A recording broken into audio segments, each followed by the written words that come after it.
Welcome to our Defense Briefing Show. Today, we're diving into the latest developments in the ongoing conflict in Gaza, where Hamas has turned down Israel's ceasefire proposal, insisting on a full end to the war. The humanitarian situation is worsening, with shortages of essential supplies and over 51,000 Palestinians reported killed. Israeli lawmakers are calling for increased military action, making this a tense and complex situation. Next up, a concerning story from Afghanistan. U.S. weapons left behind during the 2021 withdrawal are now fueling militant groups. Reports indicate that roughly 500,000 weapons have been lost, sold or smuggled, with some potentially reaching al-Qaeda affiliates. The black market for these arms is thriving, raising fears about regional security and the spread of violence. And in international politics, Ukrainian President Zelensky has accused China of supplying weapons to Russia, including artillery and gunpowder. Despite China's claims of neutrality, Zelensky suggests Chinese involvement in weapon production within Russia, complicating global alliances and raising tensions further. These stories remind us that the world remains a highly dynamic and unpredictable place. Please continue watching for more detailed updates. CNN reports that Hamas has firmly rejected Israel's recent ceasefire proposal, demanding a comprehensive resolution that includes an end to the ongoing war and a complete withdrawal of Israeli forces from Gaza. The militant group, which refuses to disarm, insists that any agreement must guarantee a permanent ceasefire and the release of all hostages, contrasting sharply with Israel's offer of a temporary 45-day truce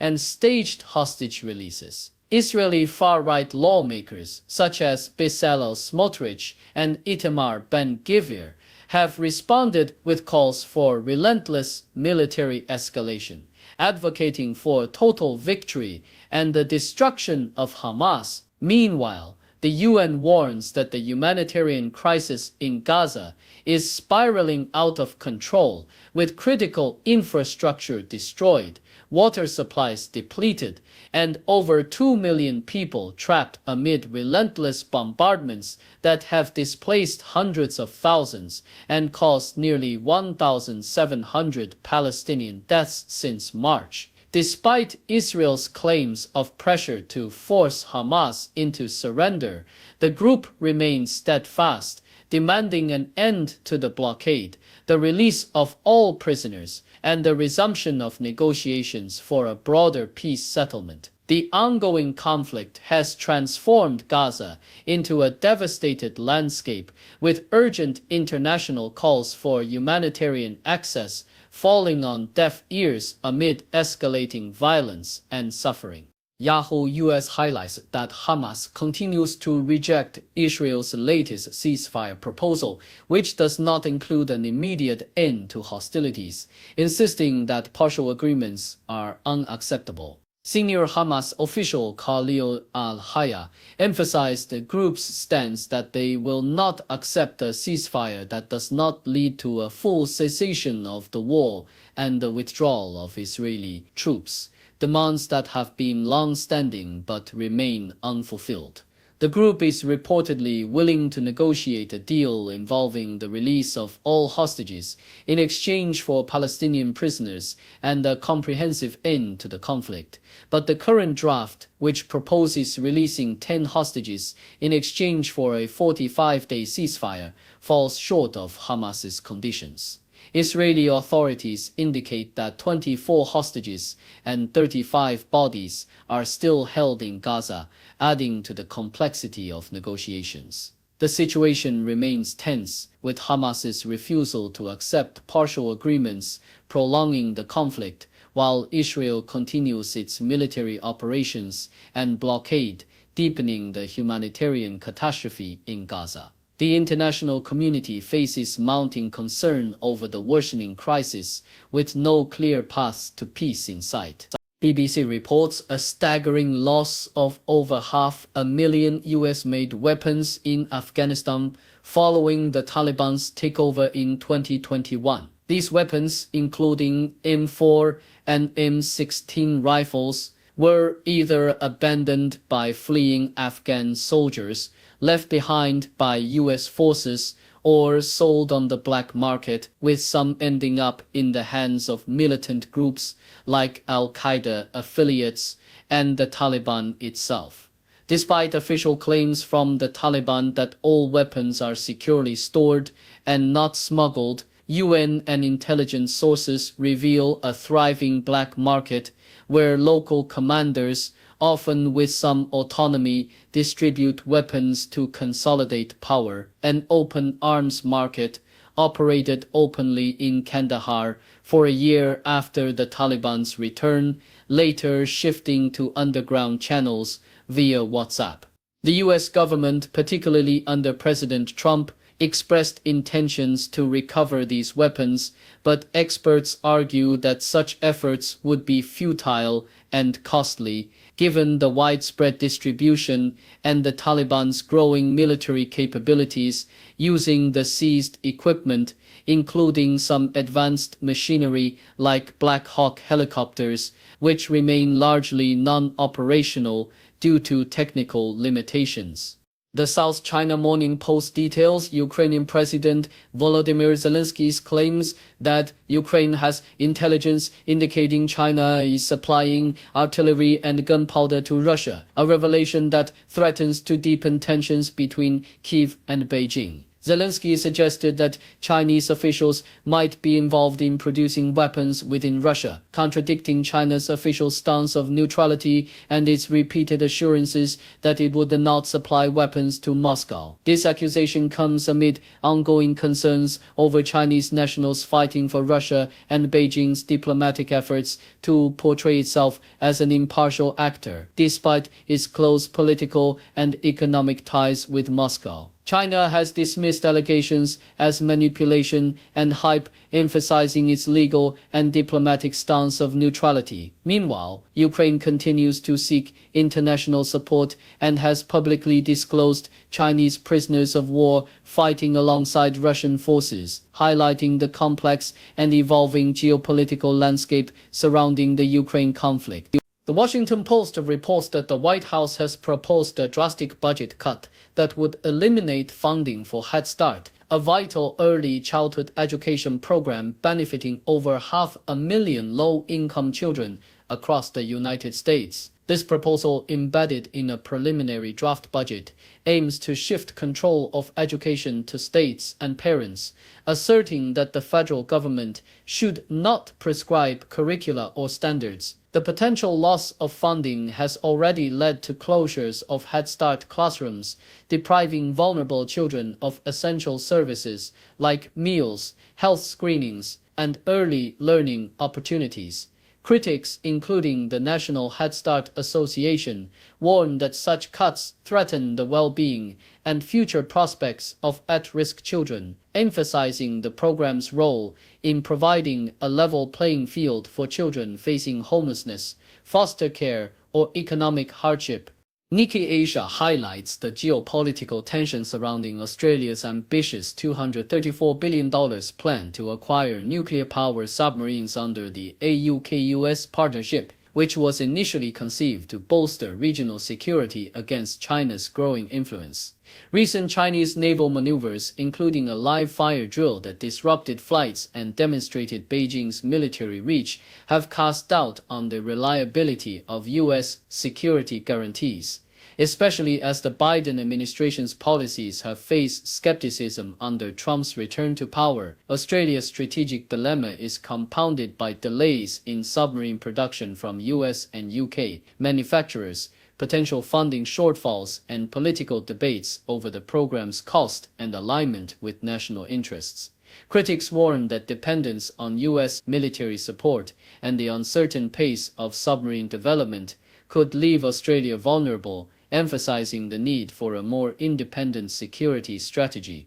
The Australian Broadcasting Corporation reports that Ukrainian President Volodymyr Zelensky has accused China of supplying weapons and gunpowder to Russia, marking a significant escalation in allegations against Beijing amid the ongoing Ukraine conflict. Zelensky claims to possess intelligence indicating China is manufacturing weapons on Russian territory, although neither China nor Russia has publicly responded to these accusations.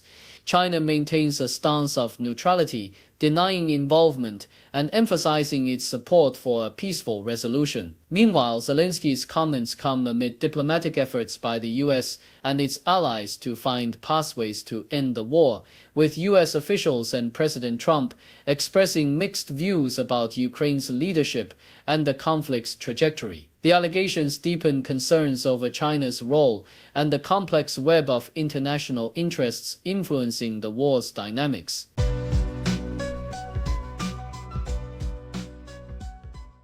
According to Western New England law, a passionate fight is underway against President Donald Trump's executive order banning transgender individuals from serving in the military. Jennifer Levi, a prominent advocate and law professor, highlights that many transgender service members meet all the rigorous standards required for military service, yet face unjustified exclusion based solely on their gender identity.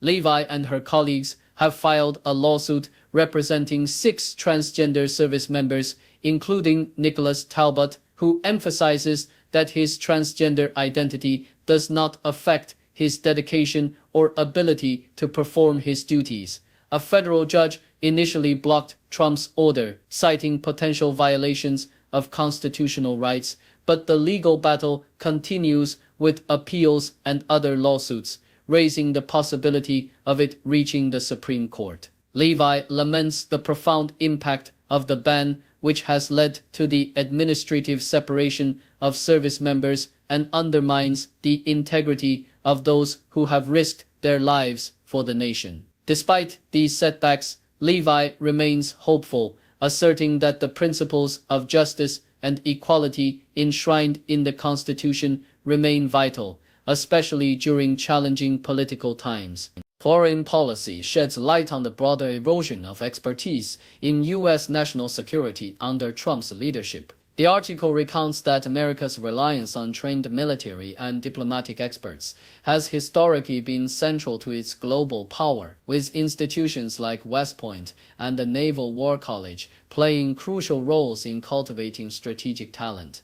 Post-World War II, the U.S. built a sophisticated system of security agencies and advisory bodies staffed by highly educated veterans and specialists, which helped manage international crises and prevent nuclear catastrophe. However, the Trump administration has systematically replaced seasoned experts with loyalists and political appointees lacking relevant experience, resulting in dangerous lapses, such as mishandling sensitive military information and firing respected intelligence leaders. This anti-expert approach threatens to weaken the country's capacity to navigate complex global threats, risking catastrophic mistakes in future conflicts. The article warns that the decline of professional expertise in national security diminishes the United States' ability to maintain stability and protect its interests, echoing the importance of disciplined knowledge emphasized by Clausewitz and historical military leaders. Thank you for tuning in. The content above showcases the latest briefing reports and analytical synopsis, thoughtfully curated by the 6th DO team. These insights stem from a wide array of reputable media outlets, think tanks, government sources, and specialized experts worldwide. We encourage you to explore these sources for a comprehensive perspective. Keep in mind that while the content may not always align with the official standpoint of 6th DO Brief, it's not meant to be taken as absolute directives for decision-making. Comprising seasoned media professionals, learned scholars, and accomplished scientists, the 6th DO team embodies a trailblazing, fully independent media entity. To customize 6th DO Brief to meet your professional needs, you have the option to subscribe to a diverse array of briefings on our website, 6dobrief.com. Regardless of your location, you can conveniently receive 6th DO Brief via email. Scrolling through the headlines, another crazy day. 6 degrees of stories, connecting in their way. From the weather to the sports, and everything we see.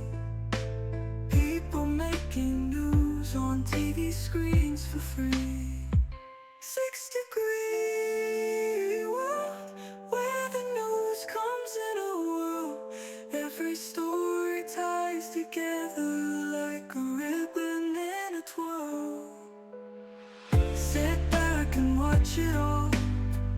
Big and small they call. From city lights to countryside, we're connected after all.